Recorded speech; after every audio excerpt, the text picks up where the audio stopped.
লুপ্ত হইব জ্ঞান ইটো ভকতিৰ পথ ভক্তিৰ পথটো বিনাশ হৈ যাব অধৰ্মে পীড়িব লোক যাইবে অধুগতি ভকতিক ৰাখি তুমি থাকিও সম্প্ৰতি গতিকে তুমি ভক্তিৰ পথ ৰাখি থাকা নহ'লে অধৰ্মই পীড়িব গতিকে মোৰ এই মহাবাক্য নচাৰিবা তুমি শ্ৰৱণ কীৰ্তন প্ৰৱৰ্তাই থাকা তুমি গতিকে তুমি মোৰ এই বাক্যটো ৰাখি শ্ৰৱণ কীৰ্তন ধৰ্মটো প্ৰৱৰ্তন কৰি থাকা আজি সেৱকীয়ে উদ্ধৱৰ কাম কৰিছে এই ইমানবিলাক আত্মাক আনি ঈশ্বৰৰ কথা শুনাই দিছে চবৰে পুণ্য হৈ গ'ল আজি আপোনালোকৰ ইয়ালৈ অহাৰ লগে লগে উপজয় পুণ্য আপোনাৰ ভাগৱত শুনাৰ লগে লগে পুণ্য আপোনালোকৰ উপাৰ্জন হ'ব পাপ হুৱে দূৰ পাপবিলাক দূৰ হ'ব মিলে মহামুখ্য সুখ প্ৰচুৰ আপুনি ভবা সুখটো ভগৱন্তৰ পৰা তেতিয়াহে পাব যেতিয়ালৈকে আপুনি মনৰ পৰা পাপ দূৰ কৰিব নোৱাৰিব তেতিয়ালৈকে আমাৰ মনৰ কামনা ভগৱন্তই পূৰণ নকৰে গতিকে সেই কথা আমাক উদ্ধৱক কৈ থৈ গৈছে যে তুমি মোৰ বাক্য ৰক্ষা কৰি শ্ৰৱণ কীৰ্তন প্ৰৱৰ্তাই থাকা আৰু যিটোক লৈ তুমি সন্দেহ প্ৰকাশ কৰিছা তোমাৰ কাৰণে মই সকলো প্ৰয়োজনীয় দিশবিলাক দি থৈ আহিছোঁ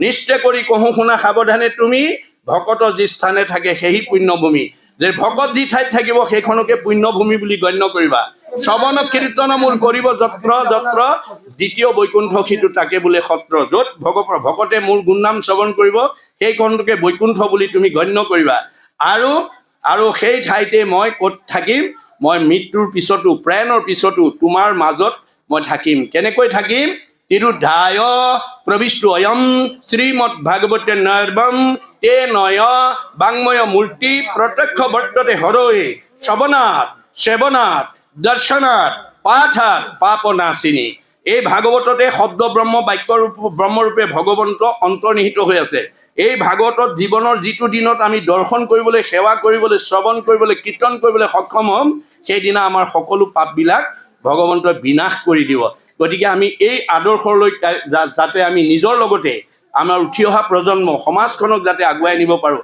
তাৰ প্ৰতি সচেষ্টসকলে কায়িক মানসিক বৌদ্ধিক আৰ্থিকভাৱে যদি অকণমান ত্যাগ কৰে সেই ত্যাগৰ মূল্য হ'ব প্ৰতি খোজৰ মূল্য হ'ব এটা এটা অশ্বমেধ যজ্ঞৰ সমান পুণ্য পদে পদে অশ্বমেধ ফলং প্ৰাপ্নুতি নিত্যস্য সৎ কাম কৰিবৰ কাৰণে এটা খোজ যদি দিব পাৰে তাৰ মূল্যাংকন কৰিছে এটা এটা অশ্বমেধ যজ্ঞৰ সমান পুণ্য এই জন্মত আপোনাৰ আত্মাৰ লগত যোগ হৈ যাব দেই আপোনাৰ আত্মাটো পিছৰ জন্মত কিমান ওপৰলৈ গুচি যাব সেইটো সময়েহে ক'ব কিন্তু সময়েহে ক'ব গতিকে এই জন্মত কৰা পুণ্যটো আপুনি এই জন্মত ভোগ কৰিবলৈ নাপাব অহা জন্মলৈ লৈ যাব লাগিব এইটো কয় অনাৰব্ধ কাললৈ লৈ যাব এইটো প্ৰাৰব্ধ এই প্ৰাৰব্ধ কালত আমি জীৱন কেনেকৈ আগুৱাই নিব লাগে মহাপুৰুষে আহ্বান জনাইছে নকৰিও জন্ম বৃথা শুনা ইটো কৃষ্ণ কথা ফুৰা ৰাম নাম গলে বান্ধি ঐতো আয়ু পাতব হৈলে ঘূৰ পৰ লোকে গলে আকে লাগি মৰি বাহা কান্দি আজি এই মধ্যমীয়া অঞ্চলত বহুত কান্দি আছে কিহৰ কাৰণে অৰ্থনীতিয়ে কৈছে অভাৱ অসীম নিৰ্দিষ্ট অভাৱ সীমিত মুখ্যতম অভাৱ তিনিটা অন্ন বস্ত্ৰ সংস্থাপন আমাৰ এই তিনিটা মুখ্যতম অভাৱ পূৰণ কৰিব নোৱাৰি আজি আমাৰ সমাজত বহুতে কান্দি আছে এমুঠি অন্ন মনে ভবা মতে নিজে খাব নোপোৱাৰ কাৰণে ল'ৰা ছোৱালীক খুৱাব নোৱাৰাৰ কাৰণে কান্দি আছে ওচৰতে এঘৰে ধুনীয়াকৈ খোৱা দেখি দুখ প্ৰকাশ কৰিছে বস্ত্ৰ সমাজত খাপ খোৱা এযোৰ বস্ত্ৰ নিজে পিন্ধিব নোৱাৰি ল'ৰা ছোৱালীক পিন্ধাব নোৱাৰি আমাৰ সমাজত বহুতে কান্দি আছে আৰু থকা ঘৰখন প্ৰয়োজনীয় অভাৱবিলাক পূৰণ কৰিব নোৱাৰি বহুতে কান্দি আছে ইত্যাদি ইত্যাদি গতিকে এইটো আমাৰ পূৰ্বজন্মৰ কৰ্মফল এই জন্মত ভোগ কৰি আছোঁ আৰু এই জন্মৰ পুণ্য ফলটো আমি পৰজন্মলৈ লৈ যাম সেইকাৰণে পৰজন্মৰ ধনটো আমি এই জন্মত সংগ্ৰহ কৰিব লাগিব পৰকালৰ ধন কি বুলি কৈছে পৰকালৰ ধন মাধৱৰ নাম তাক লোৱা গলে বান্ধি ঐতো এটিক্ষণে এৰা আলজাল পাছে মৰি বাহা কান্দি ভাগৱত শুনিবলৈ আহি পেলাই যদি ইফালে সিফালে চাই থাকে অন্য মনস্ক হৈ থাকে আপুনি পুৰা নম্বৰটো আজি নাপাব আপোনাৰ নম্বৰ কমি যাব পুণ্য নম্বৰ কমি গ'লে আপোনাৰ জীৱই পিছত অভাৱৰ কাৰণে কান্দিবই লাগিব এইটোৰ পৰা কোনেও ৰেহাই নাপায় না ভুক্তং ক্ষতে কৰ্ম কল্প কৌটি শৰ্তে অপি অৱশ্যমেব ভুক্তৈবম কৃত কৰ্ম শুভাশুভম গতিকে কৰা কৰ্মৰ ফল আমি ভোগ নকৰাকৈ সংসাৰৰ পৰা ওলাই যাব নোৱাৰোঁ সেইকাৰণে মই আপোনালোকক এই গীতা ভাগৱতৰ দ্বাৰা এটা আহ্বান জনাইছোঁ যে কি বুলি কৈছোঁ যে আপোনালোকে আজি তাৰিখলৈকে যদি কোনোবাই সামিষ খাই আছে কালিৰ পৰা এৰি দিয়ক বুলি মই নকওঁ মাত্ৰ আপোনালোকে খাই থাকোঁতে ভগৱানক ক'ব প্ৰভু এৰিব পাৰিলে ভাল হয় প্ৰভু এৰিব পাৰিলে ভাল হয় এই বুলি যদি প্ৰভুক জনাই থাকে যাদৃশী ভাৱনা জৈছ সিদ্ধি ভৱতী তাদৃশী মই অতি সোনকালে তোমাৰ সেই লোভ মই নাইকিয়া কৰি দিম ভগৱানৰ উদ্দেশ্য কি? আমাৰ মনৰ ভাৱনা পূৰণ কৰিবৰ কাৰণে প্ৰত্যেকৰে হৃদয়ত এটা আছে, সমস্ত ভূতৰে মই আছোঁ হৃদয়ত। মই তোমালোকৰ হৃদয়ত অৱস্থান কৰি আছোঁ, তোমালোকৰ মনৰ ভাৱনাবিলাক পূৰণ কৰিবৰ কাৰণে।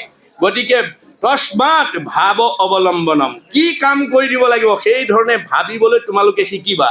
বহুত ধন টকা পইচা থাকিলেও ভাল কাম কৰিব নোৱাৰিবও পাৰে যদি নাভাবে।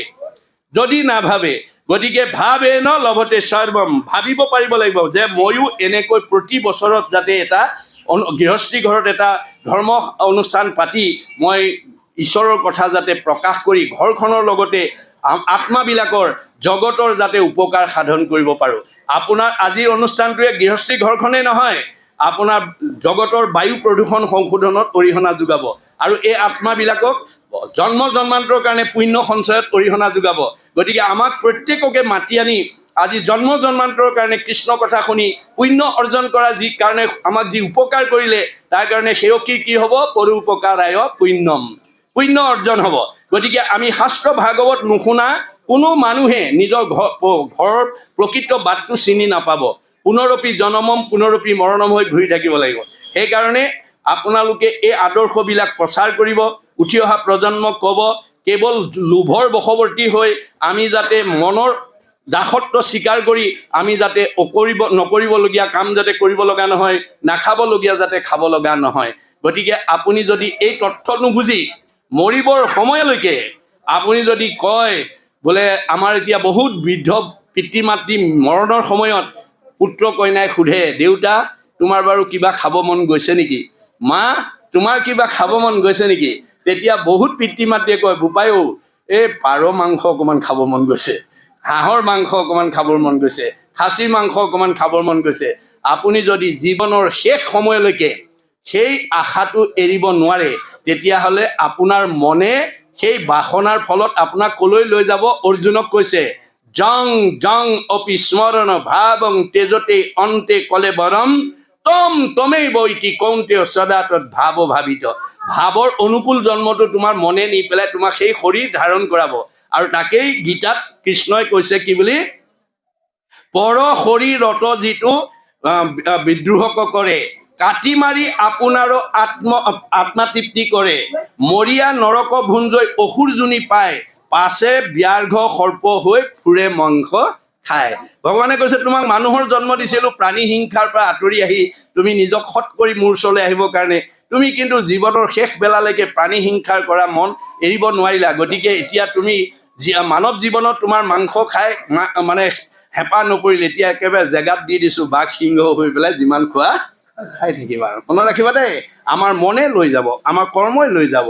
গতিকে এইখিনি কথা বহুত ডাঙৰ কথা নহয়। আপোনালোকে অলপ মানে আধ্যাত্মিক দিশেৰে যদি এই কথাখিনি আমি উপলব্ধি কৰোঁ, আমাৰ কাৰণে এইটো অতি সহজ হৈ যাব দেই। যত্ৰ অপায় অস্তি তত্ৰ উপায়মপি অস্তি। য'ত অপায় থাকে তাত উপায়ৰ ব্যৱস্থাও থাকে। মাত্ৰ সাধুৰ সান্নিধ্য শাস্ত্ৰ উপদেশৰ দ্বাৰা আমাক নিজক সংস্কাৰ কৰি নল'লে আমাৰ আৰু বিকল্প নাই। এই কথাটো আমাক কৈছে। এতিয়া পৰীক্ষিতৰ ব্ৰহ্মজ্ঞান সম্পৰ্কে শুকদেৱে পৰীক্ষিতক কি কৈছে আমি শুনিম। অনিগদতি সুত শুনিও শৌনক, যেন কথা ভৈল পাছে, এতেক বচন বুলি ব্যাসসুত, মৌন হুয়া যেবে আছে। ঐশ্বৰিক ঈশ্বৰ জ্ঞানৰ কথা কৈ যেতিয়া তেওঁ মৌনতা অৱলম্বন কৰিছে, এক মনে মনে যেতিয়া আছে, তেতিয়া অজগতকে যিটো কৃষ্ণময় দেখৈ, অব্ৰহ্মময় মহামুনি, বৈকুণ্ঠ ৰসাস্ত্ৰ মহাভাগৱত, তাহানে মুখত শুনি। এতিয়া আপোনাৰ জীৱনৰ আমূল পৰিৱৰ্তন হৈ যাব যদি আপুনি সাধুৰ সান্নিধ্য পায়। দৈৱবশে যদি সাধুৰ সংগ পায়, নিস্তে জানা তাহাৰ স্বভাৱ দূৰ হয়। আপোনাৰ বেয়া বোৱাৰীজনীও ভাল হৈ যাব যদি ভাল মানুহৰ সংগ পায়, বেয়া শাহুজনীও ভাল হৈ যাব যদি ভাল মানুহৰ সংগ পায়, ভাল কথা শুনে, বুজিলে নাই? ভাল মানুহজনো বেয়া হৈ যাব যদি বেয়া সংগ পায়। সংগৰ দোষে আমাৰ জীৱনলৈ আমূল পৰিৱৰ্তন আনে। এতিয়া সুতে 28,000 ঋষিক শৌনকক প্ৰমুখ্য কৰি এই কথাটো কৈছে আমাৰ কাৰণে। কি বুলি কৈছে? জগতকে যিটো কৃষ্ণময় দেখই ব্ৰহ্মময় মহামুনি, যে শুকদেৱী গোটেই জগতখনকে ব্ৰহ্মময় দেখিছে, তেওঁ ব্ৰহ্মময় দেখিছে, তেওঁ জীৱন্ত মুক্ত ব্ৰহ্মময় দেখে, যিটো সমস্ত জগত জীৱন্ততে মুক্ত, সিটো অচিৰকালত। আপোনাৰো যদি সেই মনটো যদি আপুনি তাত নি পেলাই প্ৰতিষ্ঠা কৰিব পাৰে, আপুনিও জীৱন্ত মুক্ত হৈ যাব। যে আপুনি সকলোকে এক আত্মা বুলি ভাবিব পৰা যদি জ্ঞানটো আপোনাৰ হৃদয়ত স্থিতি কৰিব পাৰে, আপুনি জীৱন্ত মুক্ত হৈ যাব। শুকদেৱৰ দৰে, দেৱৰ্ষি নাৰদৰ দৰে। দেৱৰ্ষি নাৰদ জীৱন্ত মুক্ত, শুকদেৱ জীৱন্ত মুক্ত, নৱসিদ্ধ জীৱন্ত মুক্ত, চাৰিসিদ্ধ জীৱন্ত মুক্ত। কাৰণ তেওঁলোকে সকলোকে ব্ৰহ্মময় দেখে। যে আমাৰ দেহৰহে মতা মাইকী বগা কলা ওখ চাপৰ শকত ক্ষীণ আপোন পৰ চুতবৰ আছে, আত্মাৰ নাই। আত্মা সমস্ততে সম। গতিকে সেই আত্মবোধটো যিদিনাখন আমাৰ হৃদয়স্থিত হ'ব, সেইদিনাখন